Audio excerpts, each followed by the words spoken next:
Na tai ką tada, labas vakaras visiems. Ačiū, kad jūs šiandieną susirinkote.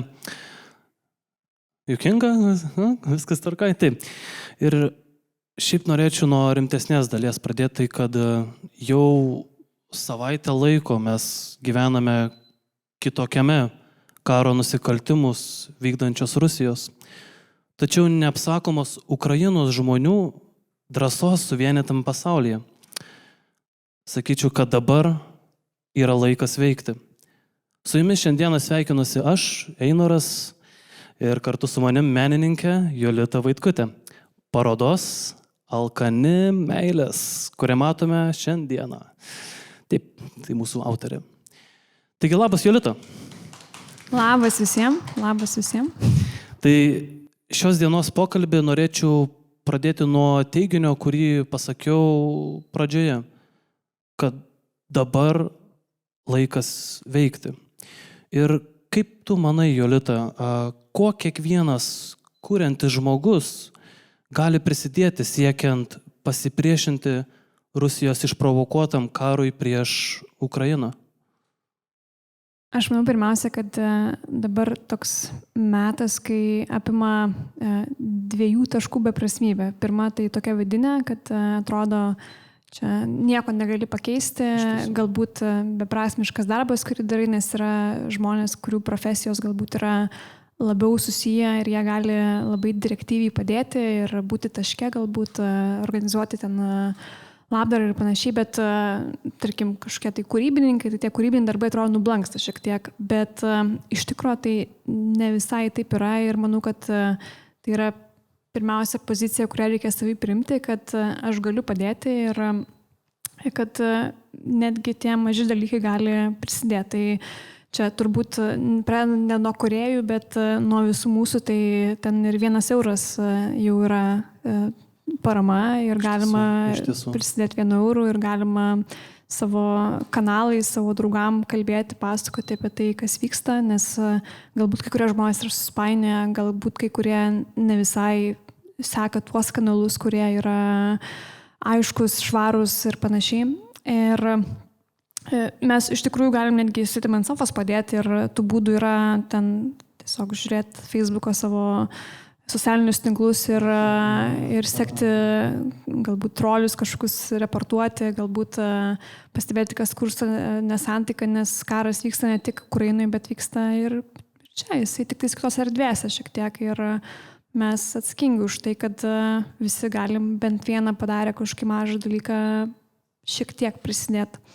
O kuriantys žmonės, tai čia dabar visi organizuoja, mačiau ir Kaunas pilnas kultūros, ten plakatų konkursą. Ir o tie plakatų konkursas tenais? Ne konkursas, bet kad galima kurti plakatus Ukrainai ir tie vizualai, aišku, irgi yra naudingi, nes jie yra puikus įrankis skleisti žinutę. Ir taip pat galima tos printus, jeigu euro nesinori paaukoti, tai galima tos printus ir pardavinėti ir visą pelną atiduoti, pavyzdžiui, labdaros organizacijom. Šauniai. Tai aš irgi turiu tokius manimą. Ir man atrodo, kad svarbu yra skirti savo mintis ir bendrauti su žmonėm, palaikyti vieni kitus, nes yra ne tik beprasmybės, bet ir neramumo apie tai, tokios įtampos kūne, kurią galim tiesiog kalbėdamasi, padėdami vieni kitiems taip susitvarkyti. Supratau. Čia taip ganėtinai tikrai išsamei atsakei, nes iš tiesų toks ir klausimas ir tik Kaune konkursas vyksta. Šiaip yra pilna, dabar pilna visokių gražių iniciatyvų, aš net nežinau, ar galėčiau išvardinti ir nežinau, kada pasirodys šitas įrašas, kiek bus aktualu ir panašiai, bet ir VADA organizuoja, dabar VADA studentai visi pardavinėja savo darbus ir aukoja Ukrainai tuos pinigus. Ir Kaune, kaip sakiau, ir yra kažkokių tai pavienių iniciatyvų, kurios vyksta, ten Creator for Ukraine irgi yra tokia iniciatyva, kuri skleidžia žinutę, renka visus darbus. Bet tai čia aš galėsim sudėti iš tikrųjų į kažkokį tai bendrą sąrašą. Okay. Bet kaip sakant, net trumpai pasakius, kaip ir pradžioje buvo minėjęs, sek naujienas ir atras iš tiesų, kurie ir vyksta tie, kaip sakant, konkursai. Tai gerai tada, kaip toliau tada pats politinis menas, kas tai ir kodėl jis svarbus yra šiandieninėme kontekste, kaip tu manai? Čia toks klausimas apie politinį meną, tai aš dabar šiaip nelabai darau politinio meno, bet anksčiau man būdavo labai aktualu ir įdomu kalbėti apie tai, kas vyksta šalyje ir tie dalykai, kurie galbūt yra sudėtingi ir ne visi juos gali įsigilinti, ne visiems įdomu, galbūt ne visi klauso ir skaito tos straipsnius, bet man norės kelti kartais tiesiog diskusiją apie tai, kas vyksta ir taip pakankamai paranku daryti per vizualus, nes žmonės pamato ir gali ten paskui įsigilinti, perskaityti žinutę ir užsikabinti dėl vizualo. Realiai iš tiesų. Ja. Tai kalbant apie politinį meną apskritai, jisai šiaip yra laisvos, demokratiškos visuomenės ženklas. Ir tie kūrėjai, nes kūrėjai gali kurti ir gali kalbėti apie temas, kurios yra politiškos, kurios irgi kaip vyksta valstybės valdymas, kaip politikai veikia ir taip toliau. Tai ne visos visuomenės gali tai daryti. Ir dabar žinom situaciją, kad, pavyzdžiui, Rusijoje turbūt tikrai menininkai net negali pasakyti. Publikuoti iš tiesų savo. Taip, tai mes nuomonę. Galim ir turim tuo džiaugtis. Tai man pačiai tai buvo įrankis kalbėti apie tai, kas man aktualu, nes man atrodo, kad menininkas, čia dažnai žmonės sako, nemaišyk meno su politika ir panašiai, bet iš tikrųjų menininkas atliepia tai, kas yra jo pasaulyje. Ir jo pasaulyje jisai yra ir pilietis. Ir dažnai aktualu dalykų, kurie vyksta politikoje ir aktualijos, jisai jas pagauna ir reflektuoja per savo prizmę. Tai man kažkaip vis laik dėl to juokinga, kai žmonės sako, nemaišykime menos politiką, nes iš tikrųjų tai yra, menininkas yra pilietis ir menininkas yra žmogus kalbantis apie tai, kas jam aktualu. Ir palyginus tai, kad Rusijoje dabar menininkai, jie pilnai negali išreikšti tai, kas vyksta jų kasdieniniam gyvenime, tai tikrai jaučiasi toks didžiulis varžymas. Negu kaip turime, laimė Dievui čia. Taip, tai gerai, Jolita, tai tau jau 26 metai. Tai tavo kūryboje atspindi tau pačiai svarbios temos, taip? Ir, o jos būtent ir atspindi tavo empatišką ir patriotišką asmenybę. Tai atskleisk, kas tau padėjo tapti tokia, kokia esi šiandieną? Tai man visada buvo svarbu, kaip sakiau, suprasti, kaip vyksta valstybės valdymas, man aktualu istorija ir kaip šitie istoriniai tiltai tiesiami dabar į dabartį, nes kartais mes pamirštam kažkurios dalykus, kurie svarbus dėl to, kad jie nutiko seniai, bet iš tikrųjų jie vis dar svarbus. Tai aš tiesiog augau kaip aktyvi pilietė, man buvo įdomu tai, kas vyksta pasaulyje ir kokios mano šaknis, kokia mano pilietybė, koks mano identitetas. Ir aš negaliu pasakyti, kas padarė didžiausią įtaką man, bet aš atsimenu tokį epizodą, kai aš netgi laikotarpį, kai galvojau tapti politikė ir man buvo tuo metu 16 metų, aš svarsčiau apie karjerą kaip politikės. Geras. 16 metų svarstė apie tai. Jo, aš tuo metu dirbau su nevyriausybinėm organizacijom, dirbau su aukštais stalais, turbūt yra apie tai girdėję žmonių, kas tai yra, tai jaunimo politikos organizacijos. Ir buvau mokinių parlamente, tai man tuo metu tai buvo labai įdomu ir aš turėjau ketinimą savo gyvenimą su to sieti, bet paskui supratau, kad kūryba vis tik ir tuo tarpu vizualinė kūryba yra tas kelias, kuriame galiu kalbėti šiek tiek laisviau. Ir man taip čia toks mano senose kelias, bet iš tikrųjų galiu kalbėti tiek laisvai ir negauti jokios baudžiamosios atsakomybės pavadinus kokią nors politiką ten kaip nors ir panašiai. Ar ten nupiešusi iš kanapių, ar ten jeigu tokių pavyzdžių yra. Geras. Aš iš tiesų galiu pripažinti, kad tavo kūriniai tai yra realiai išskirtiniai. Tačiau kaip atradai tokią meno formą ir kas tave įkvėpė tai daryti? Tai pirmiausia, aš šiaip su Klaipėda neturiu jokio ryšio iš praeities, ta prasme, ir aš esu iš Joniškio. Iš Joniškio, tai yra Šiaulių, link Šiaulių, ten viršuje pačioje Lietuvos papėdėje, viršūnėliai. Tai aš augau Joniškėje ir ten nebuvo labai daug ką veikti. Tai viskas, ką aš veikiau, daugiausiai būdavo piešimas. Aš užsidarydavau savo kambarį ir tiesiog piešdavau ten kokias 5-6 valandas per dieną. Wow. Ir pirmą tai dariau pieštukais, bet po to man nusibodo pieštukai ir aš pradėjau truputį kitas technikas lipti. Tai buvo ir piešimas maistu. Iš tikrųjų, tas piešimas maistu atsirado taip, kad mano tėtis man nupirko ten šokolado, aš sirgau ir ten jisai ištirpo ir aš taip paliečiau su pirštu tą šokoladą ištirpus ir supratau, kad tai gali būti mano kažkoks technika. Ir tas buvo tas momentas ir aš apsidžiaugiau, kad dabar galėsiu nupiešti ir viską suvalgyti. Tai po to viskas plėtėsi ir po truputį mano maisto darbai tapo daiktų darbais, didžiuliam instaliacijom ir panašiai. Nerealiai. Tai aš kiek suprantu, realiai per savo gyvenimą, tai tu esi apturėjus, galybę kūrinių, galybę projektų, tačiau ar galėtum išskirti kokį nors top numeris vienas, katras labiausiai tau patiko, katras labiausiai jie iširdė ir jeigu iš tiesų pavyksta išskirti, tai kodėl? Būtent kodėl jisai tau paliko tokį, pėdstaką viduje? Iš tikrųjų, tai su tais darbais yra taip, kad kadangi jie dauguma yra laikini, tai dažnai žmonės klausia, ar negaila ten sunaikinti, suvalgyti ir panašiai. Tai kartais netgi labai smagu, nes ir džiaugsmą patiri ir gamindamas, ir po to suvalgydamas viską, kas yra visai bonusas, sakyčiau, kūrybiniam procese. Bet man dabar visai patinka tie darbai, kurie išlieka šiek tiek ilgiau. Nes supratau, kad aš elgiuosi kartais pakankamai egoistiškai studijoje, tiesiog turėdama tą darbą ir neleisdama jo nieką matyti.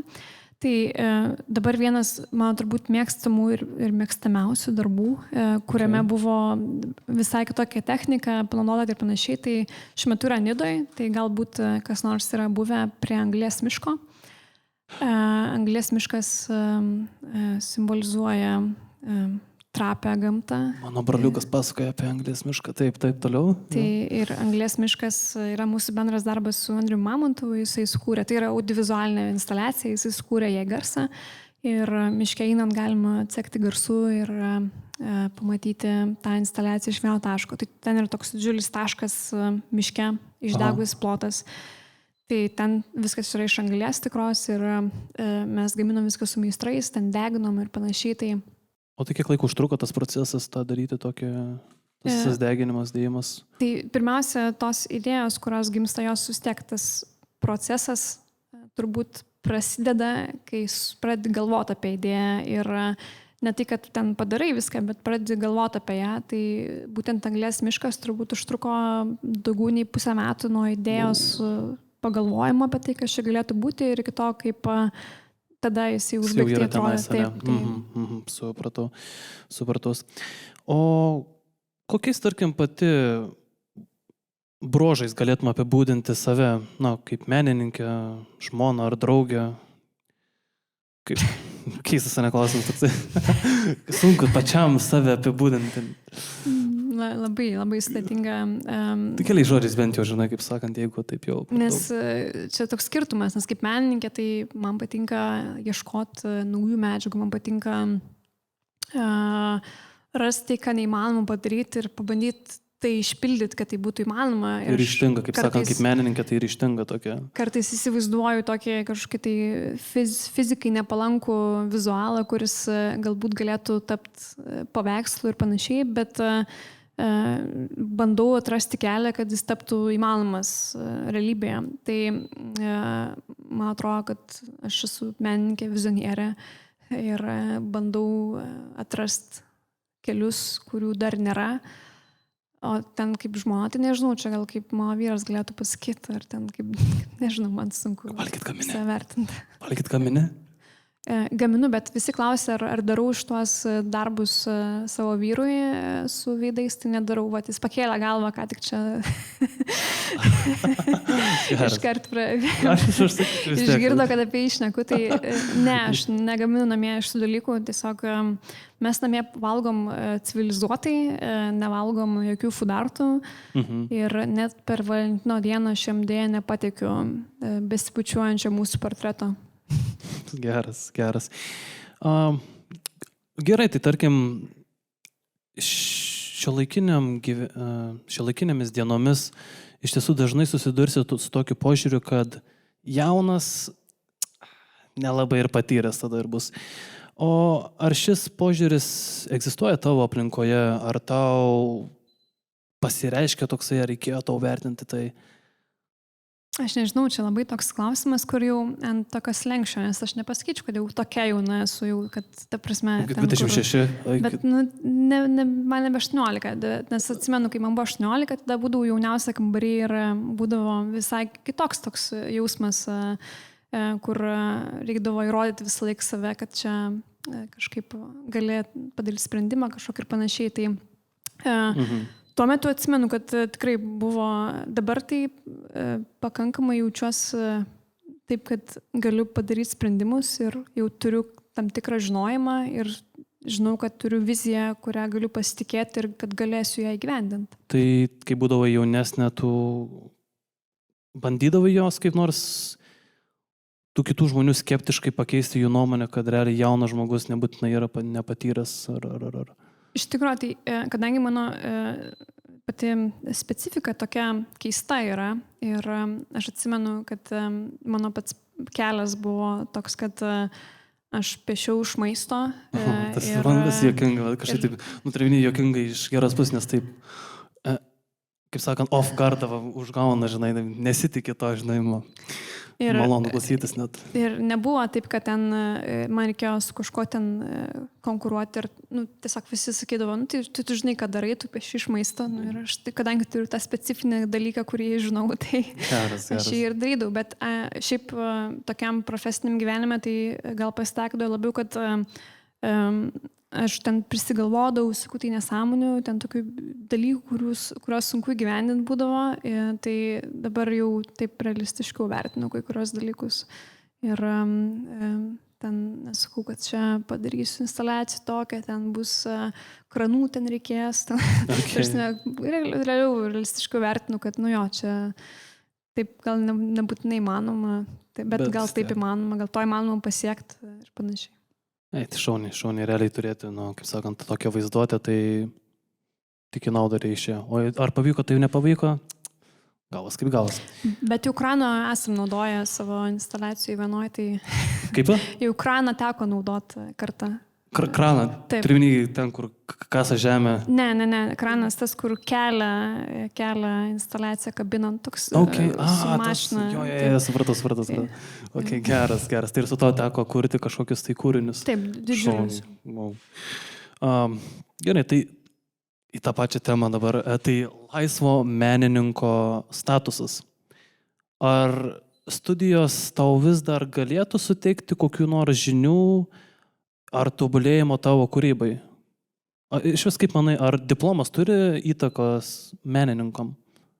Čia toks labai provokuojantis klausimas, bet... Visokių turim, taip. Bet aš manau, kad mokymasis pirmiausia suteikia naujus žvilgsnius ir naujus kelius. Tai nebūtinai yra studijų apimtyje. Tai nes aš pati pasirinkau nestudijuoti, čia pranešu visiems, kurie galbūt nežino. Ir pasirinkau kitokią kelią šiek tiek, kad aš pati ieškau, kaip man kurti, kaip man išmokti, kaip man gaminti. Nes tu ir darai kūrybą, kuri tau patinka, kaip sakant, tave tenais atspindi kažkaip taip. Bet studijose tai moko ten plačiau truputį, ne tik save atrasti, bet ir plačiau. Tai aš pasirinkau kitokį kelią ir tas diplomo neturėjimas nebuvo, kad man kažkaip sukliudė, nes aš, kai baigiau mokyklą, aš jau turėjau savo portfolio ir kadangi nusprendžiau nestudijuoti, tai ieškojau praktikos arba darbo reklamos agentūrose, production house'uose, kūrybinėse agentūrose ir panašiai. Ir aš siunčiau savo portfolio visom agentūrom ir viena mane įdarbino. Tai buvo production house'as ir jie tiesiog pasėmė mane praktikai ir kai aš atsimenu jau, aš po paskutinio egzamino važiavau jau pas juos ir dirbau. Ir tada, kai gavau atestatą, ten nebuvo patys geriausi pažymiai, pripažinsiu. Ir aš klausiu jų, ar reikia jums parodyti šitą atestatą, tai jie sakė, nebūtinai gali nerodyti. O kiek to buvo tuo metu, tuo momentu? 18. 18, prašau, ir pavyko jau realiai gauti iš... Taip.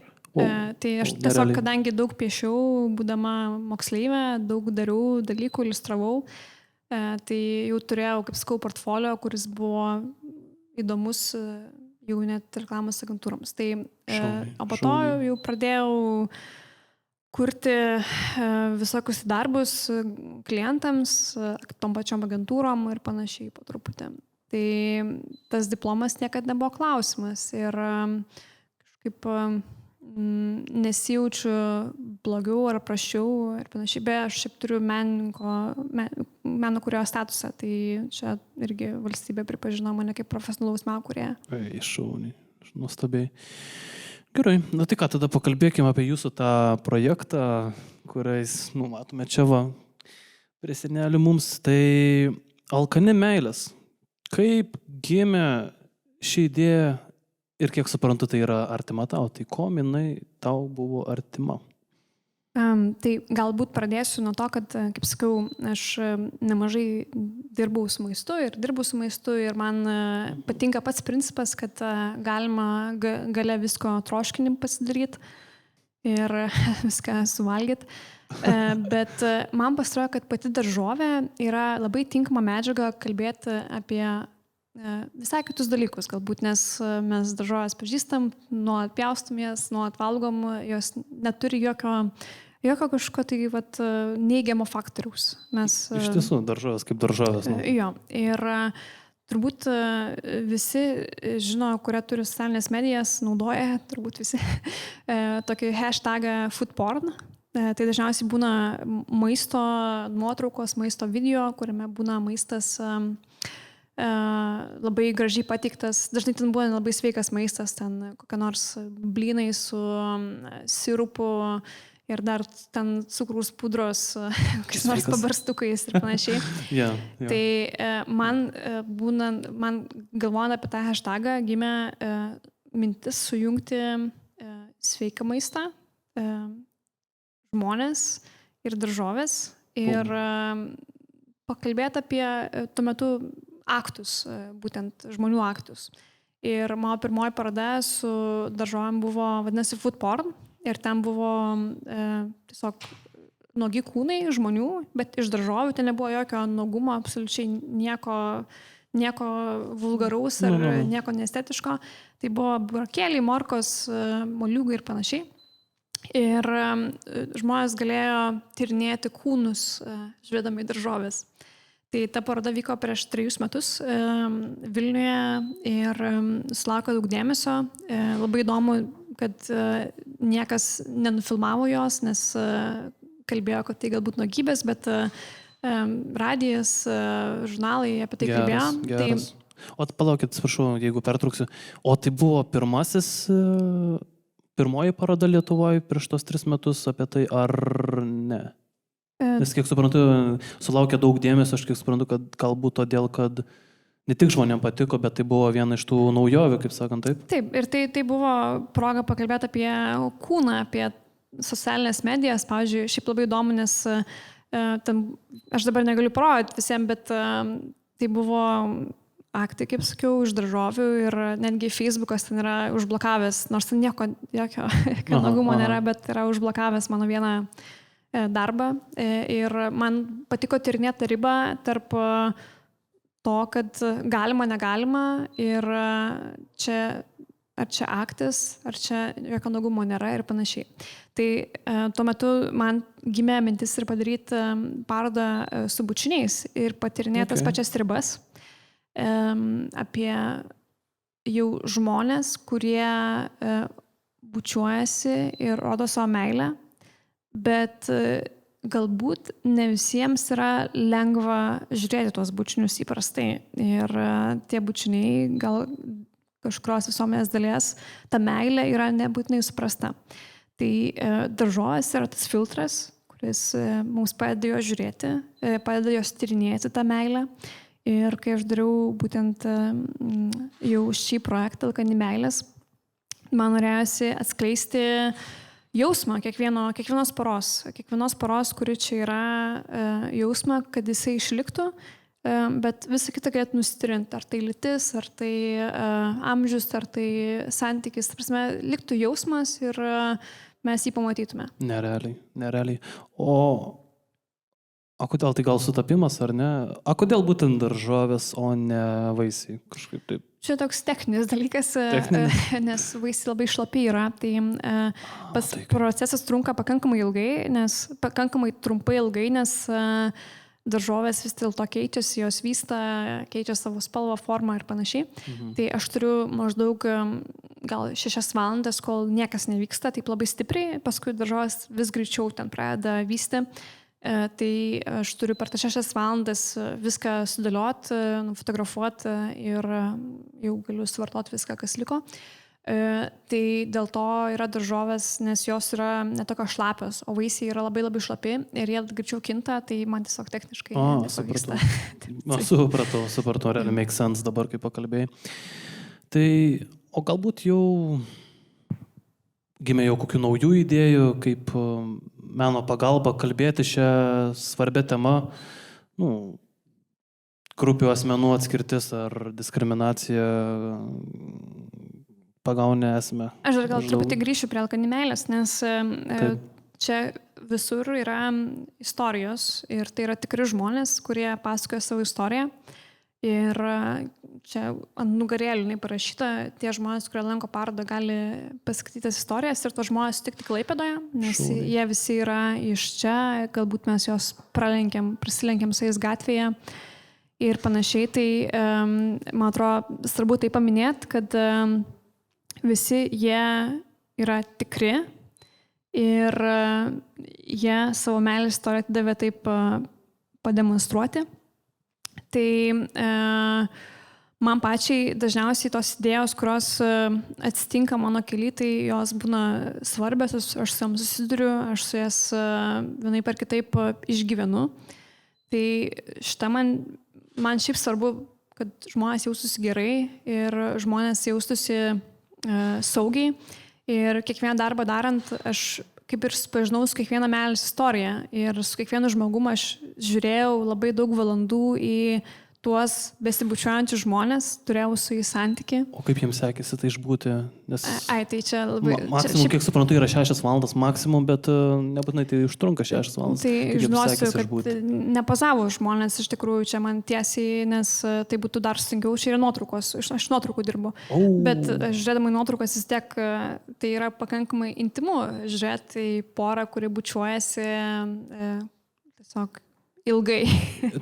Tai tu sakai, kad per nuotrauką yra lengviau negu realiai gyvai matyti žmogų ir jeigu supozuotų taip?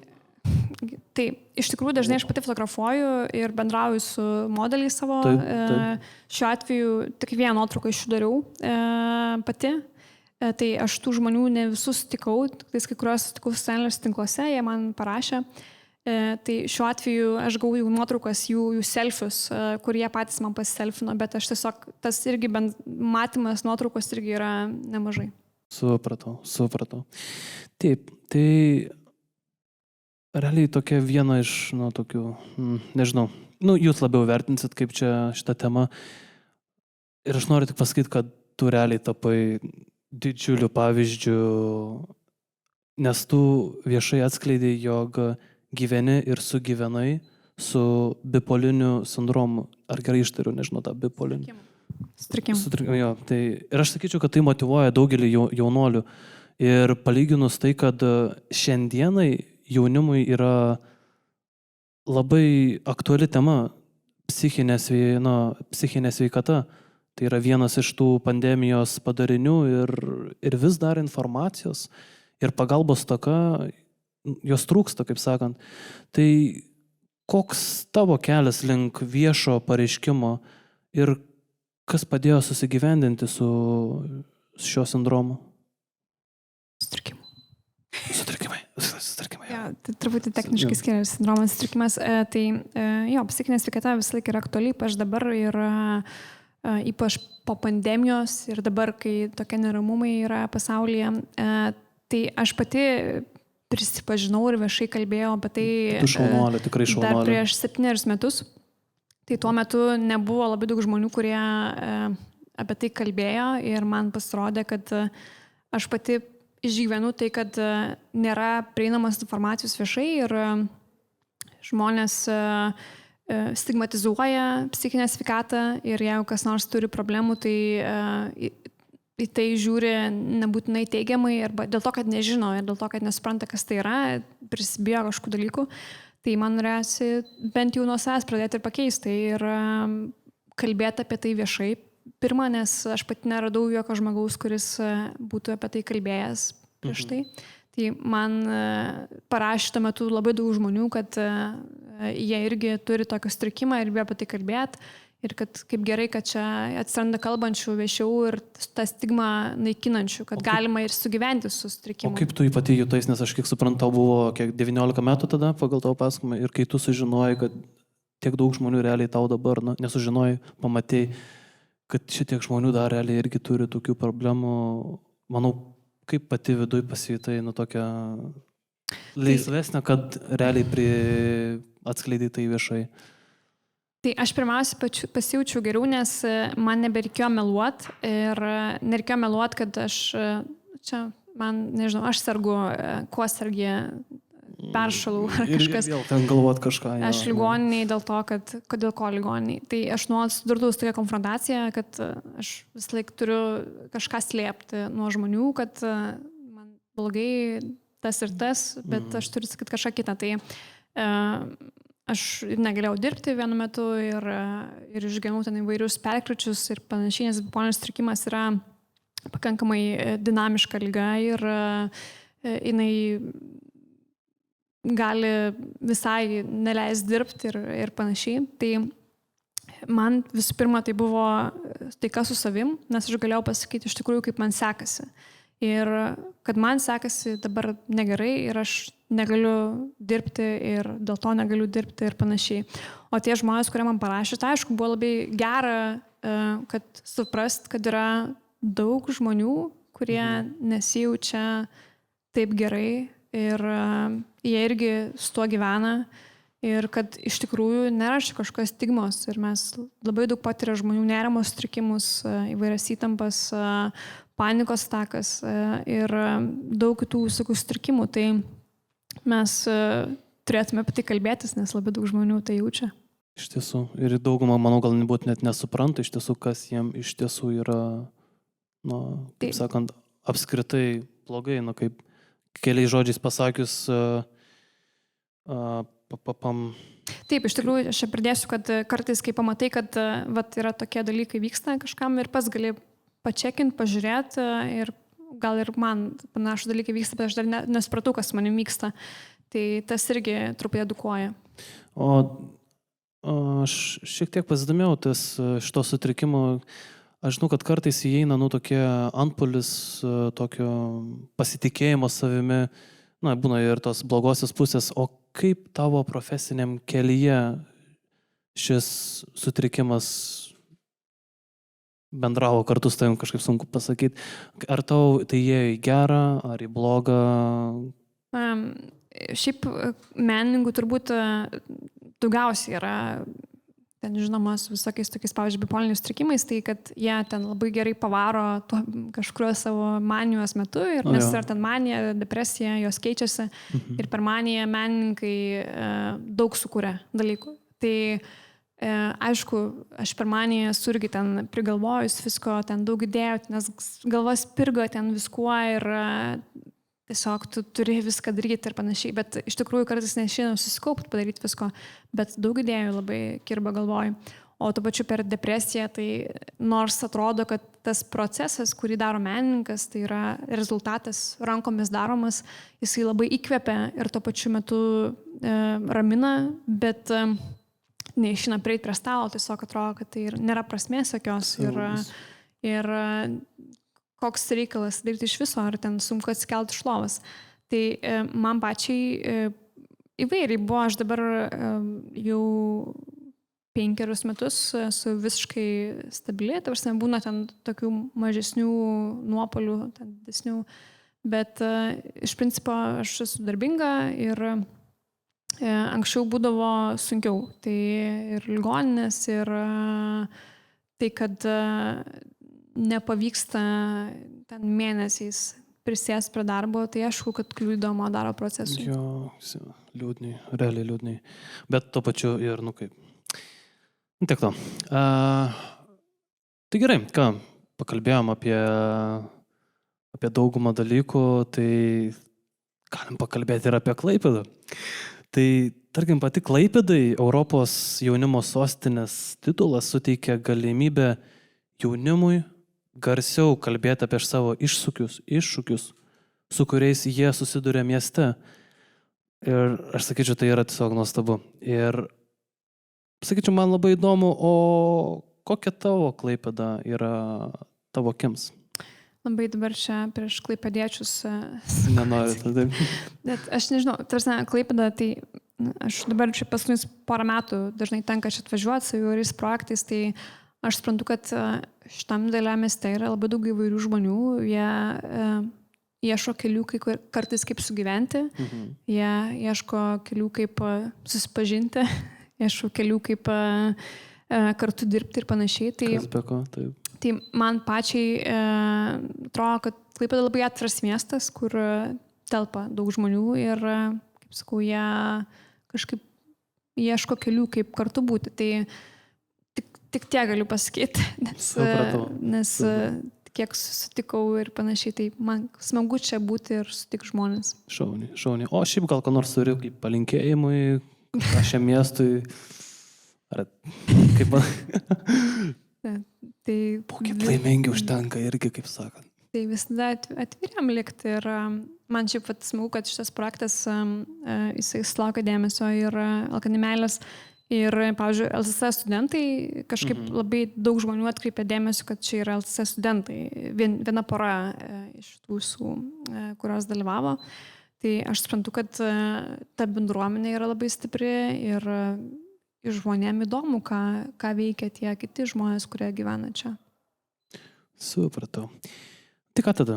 Liuks, mečiukas ir norėčiau šiek tiek sugrįžti prie tos kitos tada temos, tos rimtesnės mūsų visos aktualios. Tai mes matome, jog skatinama yra socialiniuose tinkluose aukoti Ukrainai ir žinutę iliustruoti savo kūriniais ir nuojautą kužda, jog tai dar tik pradžia.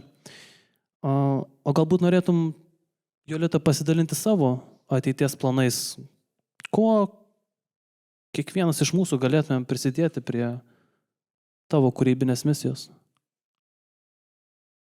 Gal iš naujo pasakyti, aš galiu iš naujo pasakyti. Ne, čia tiesiog apie Ukrainą ir apie kūrybinę misiją šiek tiek skirtinga. Tai, visiems kažkaip taip, žinai, sueina, vienas įeina, kitas išeina per galvą. Aš kažkaip šiaip galvojau vakar apie tai, kad mes labai dabar daug darom ir daug ten aukoja žmonės, jau prisideda, galvoja kažkas akcijas ir panašiai. Ir aš pati asmeniškai labai bijau, kad kažkurio metu, nes taip įvyks, smegenys negali būti nuolatinį įtampą emociniai ir tiesiog mes pavargsime tas temos, jinai taps tokia, kad jinai egzistuoja.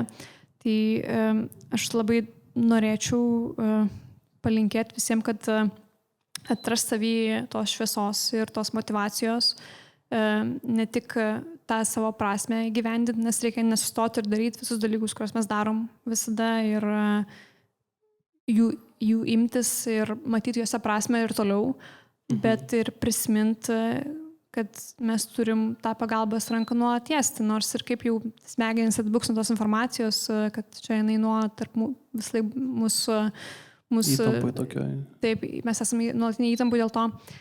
Tai, bet mes esam svarbi mūsų yra parama ir mes turim nepamiršto. Tai čia toks, man atrodo, svarbus dalykas. Supratau. Tai tada sugrįžt, nes iš tiesų aš tada jo ten sudėliau tos kelius klausimus į vieną. Tai kokie bus tavo ateities planai? Dabar iš tikrųjų toks metas, kur atrodo šiek tiek sunku planuoti, kas vyks ir kaip vyks, dėl to, kad, kaip sakiau, reikia rasti prasme daryti visus dalykus kiekvieną dieną. Tai aš pati toliau užsiemu savo asmeniniais projektais, tai norėčiau šiemet vis tik ir Klaipėdoje dar kai ką įgyvendinti, dabar negaliu dar pranešti taip. Tai ieškau dabar šiuo metu kelių tai padaryti. Norėčiau praplėsti savo senesnius projektus. Aš nežinau dabar iš tikrųjų, kaip čia išvardinti viską, bet aš turiu planų, turiu įvairių idėjų, kurias noriu įgyvendinti. Tai tiesiog noriu dabar susitelkti ir dirbti ties jomis. Manau, žinokit, ir užtenka to, kad yra planų, kad yra idėjų, ką toliau daryti. Ir esu, kaip sakant, ne koks žodis, spakainas, kaip sakant, žinant, testom. Taip, tai šiaip norėčiau paklausti, nes mes turime iš tiesų ir dar ir žiūrovų, tai galbūt kokių klausimų turite, ką nors gal paklaus, kažkas nors širdų. Taip, šaunu. Labai netikėta klausimai, nes įprastai tai, kai pasako klausimai, visi nutyla. Taip, tai turim kitokią publiką. Sveiki. Labas. Esu Gitana, ne vizualė, teksto žmogus.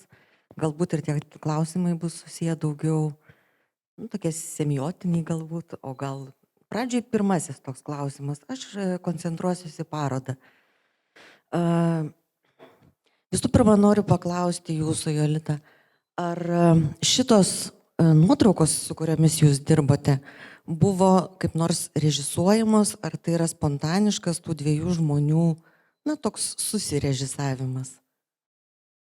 Tai gerai, aš galbūt kalbėsiu iš to, kaip aš įprastai dirbu su modeliais ir kaip mes su jais bendraujam, kol jie bučiuojasi, nes vis tiek tai yra pakankamai intimus procesas ir man tame reikia įsijaukinti ir pačiai ir aš ten pabūnu su žmonėm, pabendrauju su jais, tada ta nuotrauka atsitinka taip jau, kai ateini į santykį tame, nes su kiekvienu modeliu reikia rasti santykį. Tai, pavyzdžiui, kai aš dariau prieš tai esančią parodą Foodpornas, kur pasakojau, tai aš fotografavau nuogus žmonės. Tai buvo dar kitoks, aišku, santykis ir reikėjo vėl įsijaukinti tą poziciją, kad prieš mane yra nuogas žmogus ir aš jį fotografuoju. Ir jam reikėjo įsijaukinti, tai yra ištisas darbas, prasme, tai yra statymas iki to santykio ėjimas. Tai, kiek laiko jaukinatės, maždaug valandų? Arbatos reikia išgerti. Tai šiuo atveju tai šitos modelius fotografavo fotografas, ne visus, bet dalį jų ir jisai žinojo, kad irgi reikia atrasti santykį ir įsijaukinti, nes labai matosi, jeigu žmonės nejaukiai jaučiasi ir tas bučinys yra scenografiškai sustatytas, tai labai svarbu, kad jis būtų natūralus. Tai, kaip sakiau, mano mintis buvo atrasti ir išlaikyti tą jų jausmą, tai manau, kad pavyko tiek nuotraukose, tiek darbuose jį pagauti. Jeigu galima dar vieną užduoti. Aišku, prašau. Duokit. Aš paprastai tekstuose, kontekstuose kažkur tai ieškau visada tų prasmių, ne tik, kad bučinys, poreikis, meilės ar dar kažko. Kodėl ne vaisiai jūs paaiškinate? O dėliodama daržoves jūs kaip nors atsižvelgėte į jų hierarchiją daržovių pasaulyje? Tarkim, aš paaiškinsiu, ką aš turiu omenyje. Tarkime, poras, ar ne, kurio čia gausu pakankam, bent jau viename tai dominuojantis. Senovės graikams tai jis, pavyzdžiui, porų vainikus dėdavo po sportinių varžybų nugalėtojams. Porą apdainavęs yra Homeras Iliadoj ir Odisėjoj. Tie patys senovės graikai į svogūną žiūrėjo kaip į visatos modelį. Žodžiu, aš nesugebėjau, nežinau ką, nors kopūstas mūsų tautosakoje tai irgi su galvele asocijuojasi. Ar jūs žiūrėjot dėliodama, komponuodama, ar tiesiog jūs koloritas veikia labiau? Tai iš tikrųjų aš esu pagūglinus visas daržovės, nes tiesiog ten visas jos karalienės ir karaliai beje yra ten daržovių pasaulio, bet aš pripažinsiu, kad daugiausiai atsižvelgiu į vizualinį vaizdą, kaip atrodo ta daržovė ir kaip jinai techniškai man veikia, nes tai yra mano dažai. Ir ne visas daržovės tinka, nes tiesiog kai kurios yra jų medžiaga netinka, jos per minkštos, per šlapios ir panašiai. Tai šitos daržovės, kurios čia yra tos, kuriuom jau aš dirbu kurį laiką ir aš ten einu į parduotuvę, renkuosi, ten čiupinėju tas daržovės ir ieškau tinkamiausios ir panašiai. Ir jos tiesiog aš išsirenku galbūt netinkamiausias maistui, bet tinkamiausias mano darbui. Tai kontekstiškai aš iš tikrųjų nėra, kad konkrečiai šitais darbais kaip nors domėjausi, nes čia yra pakankamai daug techninių niuansų, kadangi tai yra veidai, tai yra pakankamai sudėtingi objektai, tai man reikia labai akylai atsirinkti, kas man tinka ir kas ne. Tai net su didžiausiais norais kartais tiesiog nepavyktų ir to įgyvendinti, tai aš šiuo atveju techniškumą renkuosi. Bet ne visada, kai yra darbų, kur aš ten dirbu daugiausiai su kontekstu, pavyzdžiui. Tai dėkoju. Taip, dar kas nors galbūt, kas norėtų. Nebijokit, prieš kameras mes atsakinėjom. Tai... Turime dar vieną, prašau, šaunuolį. Sveiki, aš vis laik mėgstu tiek savęs, tiek kitų paklausti, kas būtų, jeigu būtų kitaip. Tad jeigu nebūtumėt pasukusi menininko kelio, kur būtumėte pasukusi, kokį kelią būtumėt pasirinkusi? Manau, kad tikrai būčiau šiuo metu kokioj nors partijoje. Aš galvoju politiką. Turbūt manau, kad būčiau pasirinkus kalbėtojo kelią, dirbčiau su organizacijom, spręsčiau kas nors tai buitinius klausimus visuomenėje. Nežinau, aš manau, kad būčiau pasirinkus vis tik tokį politinį kelią. Dėkui. Na ir dar turėsime kas nors. Galim neužbaigti pačiam gale. Šito atsakymu būtų pakankamai kontroversiškai užbaigti mūsų pokalbį. Jo, iš tiesų. Atsiprašysiu iš karto, nežinau, gal klausimą uždavė, bet apskritai, o jums asmeniškai kokia mėgstamiausia emocinė prasme, daržovė ar vaistis? Turiuomenį rūšis, ar tai būtų brokolis, ar tai būtų salieras, ar tai būtų morka, bulvė, tapinambai ir visa kita. Ačiū. Ačiū Jums, labai geras klausimas. Neturiu savo favoritų, nes šiaip labai man patinka, aišku, burokėliai, nes su jais labai malonu dirbti, jie tokie velvetiniai šiek tiek būna. Ir aš dirbdama su šitais produktais visais daržovom, tai išmokau su jais elgtis, tarkim, kai kurias reikia palaikyti šaldytuve, kad jos stagnuotųsi ir paskui nebe taip vystų. Ir man labai patinka treniruotis virtuviai, ieškoti įvairių būdų, kaip tą daržovę supjausti kaip nors kitaip ir kaip aš galėčiau ją panaudoti darbe. Tai iš tikrųjų man labai daug daržovių patinka ir kartais aš jų net nemėgstu valgyti, bet man patinka jos, pavyzdžiui, porai. Aš nelabai mėgstu porų, bet nuostabi daržovė, labai, labai gražiai atrodo. Dar vienas klausimas buvo, mačiau. Taip, aš gal šiek tiek į negatyvę pusę. Aš norėjau paklausti, ar labai daug kritikos sulaukia dėl savo būtent darbų ir kaip jie atrodo ir kaip su jie susidorojat. Ką ta šypsenėlė reiškia? Tai sužinosim. Aš tiesiog galvoju, iš kokio konteksto atėjo šitas klausimas. Aš kalbu apie publikaciją ir, sakykime, būtent tą nebijojimą atskleisti save ir parodyti save. Ir galima sakyti, kai kuriems gal šiek tiek nepatinka būtent toks stilius arba panašiai. Tai ar labai kreipia dėmesį į tai, ar tiesiog labiau laisviau žiūrite tai? O jūs turit kažkokių tai konkrečių pavyzdžių, kurias galėtume apkalbėti? Pavyzdžiai, tai, gal nelabai, tiesiog aplamai kritika, kaip iš kitų žmonių. Tai žiūrint, kur ta kritika yra, jeigu yra Delfi komentaruose. Aš kalbu aplamai ir šiaip kritika, sakykime, ir tos pačiose komentaruose, ir gal iš artimesnių žmonių, kurių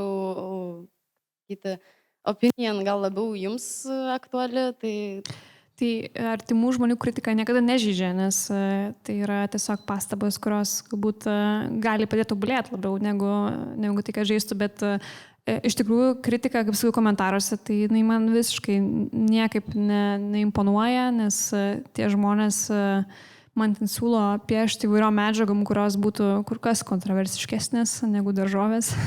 Neįvardins iš tikrųjų, bet kažkaip nežinau, man pačiai yra žinot svarbu, ką aš darau ir ką aš noriu pasakyti ir ką man tai reiškia ir ką kitiem tai reiškia, kurie man svarbus.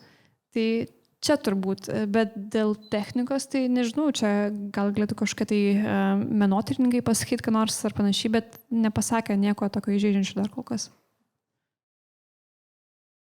Dar kažkas? Ačiū. Aš turiu vieną klausimą. Prašau. Jūs čia sakėt, pirmą padarot paveikslą, paskui jį galima suvalgyti. O nebuvo tokių užuomazgų arba minčių, kad pirmą išvirti visas daržovės, atvirkštinį procesą padaryti. Pirmą išvirti ir paskui jau tada daryti paveikslą. Aišku, tai biškai sudėtingiau, viskas, spalvos pasikeičia viską, bet tiesiog toks pamąstymas. Čia toks yra niuansas, nes aš šiaip dirbau kurį laiką maisto stilistė. Tai yra darbas, kaip padaryti maistą, kuris atrodo gražiai, nebūtinai skaniai. Tai vis tiek viskas, kas čia yra, tai turi būti šiek tiek estetiškai ir gražu. Ir dažniausiai išvirti žirneliai nėra ten tie patys žirneliai, kurie labiausiai seks atrodo kadre. Tai čia grinai toks techninis niuansas, bet iš tikrųjų tai aš esu darius nemažai suvalgomų darbų, tarkim, ten renginiuose, kur žmonės gali pamatyti ir viską suvalgyti. Tai viskas ten jau pagaminta yra ir panašiai. Tai čia ne problema, tiesiog ne kiekviena bulvė atrodo gerai kadre. Ačiū. Ačiū. Nebent dar kas nors. Taip, dar kas nors bus. Ramu, kaip matau. Tai ką, Jolita? Nejaugi. Vis dėlto taip. Antras klausimas, let's go. Teko jūsų matyti instaliaciją, ar kaip pavadinti, Vytauto Didžiojo karo muziejuje. Tai šiuo atveju matome daržovės. Tai ar labiau linkstate dirbti su daiktais, ar tai būtų nacionalinė Mykolo biblioteka Vilniuje, ar tai būtų Maironis karo muziejuje ir panašiai. Tai kur labiau linkstate, prie daiktiškumo ar prie tokio faunas ir panašiai. Ir dar kirbėjo toks klausimas įdomu, o kokią žinutę jūs asmeniškai siųstumėte Klaipėdai šiandien įtemptų laikotarpių? Ir aš kontraargumentuočiau, kad tokie darbai, nemanau, kad jie sulaukia arba sulauktų kritikos, nes jeigu kritikuoja tai, ką mes matome, tai nemanau, kad tai būtų konstruktyvi kritika, nes šiandien žmonės yra labai pavargę, išvargę ir emociškai, ir dvasiškai. Tai manau, kad čia be jokios abejonės tai, ką matome, tai džiugina mus, o kritika, tai prašom, teikit kritiką, jeigu jinai ir argumentuota, bet neišgirdom argumentų. Ačiū už šitą repliką ir klausimą. Tai aš gal svarbus toks momentas yra apskritai apie mano kūrybą. Tai mane labai išlaisvino tas dalykas, kad man nereikia pieštuko, popieriaus ir dažų tam, kad galėčiau kurti. Aš galiu tiesiog pasimti realiai tai, kas dabar yra ant stalo. Nebejoju, dabar tikrai nebejoju. Ir padaryti ką nors. Tai man pačiai, aš atsimenu, buvo toks paauglystės periodas, kai aš supratau, kad galiu ne tik maistų daryti, bet galiu realiai visais objektais. Ir ką blogiausias padarius tame savo paauglystės periode, tai sulaužius pianiną ir iš jo nupiešus Beethoveną. Ką? Sukapojus pianiną esu, sukapojus su laužtuvais ir panašiai. Jis buvo nederantis, jau prastas ir panašiai, bet tiesiog man buvo įdomu, kad aš galiu piešti pianinu ir aš tai padariau. Tai dabar tas piešimas daiktais, jisai man atrodo irgi įdomus ir aš dažniausiai dirbu keliais tokiais principais. Tai pirmas kažkokia dekonstrukcija, tai spjausiu daržovės, ten augalus ir panašiai. Kitas, kai yra realybė ir aš ją papildau, tai Nacionalinės bibliotekos Mažvydo ten darbas su knygom, kur yra su popieriaus lapeliais sukurti darbai. O kitas, kai yra realybė ir aš tiesiog perstumdau kaip nors kitaip ir jinai tada sukuria piešinį iš vieno taško. Tai čia galbūt teko matyti, kaip sakėt, Karo muziejuje tas darbas. Tai man tiesiog patinka piešti bet kuo ir didžiuotis tuo, kad man nereikia pieštuko. Aš žiauriai gerai jaučiuosi, kad galiu sėdėti prie stalo ir ten rasti kažką ant jo ir iš tų daiktų sukurti kažką. Man labai didžiulė laisvė, beribiškas jausmas.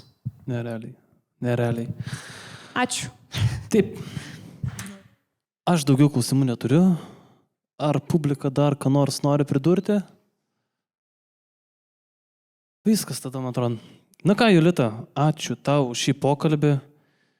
Ačiū visiems susirinkusiems ir noriu pasakyti, kad kartu mes stiprus. Išlikime vieningi, nes tik taip užkirsime kelią Rusijai. Slava Ukraina.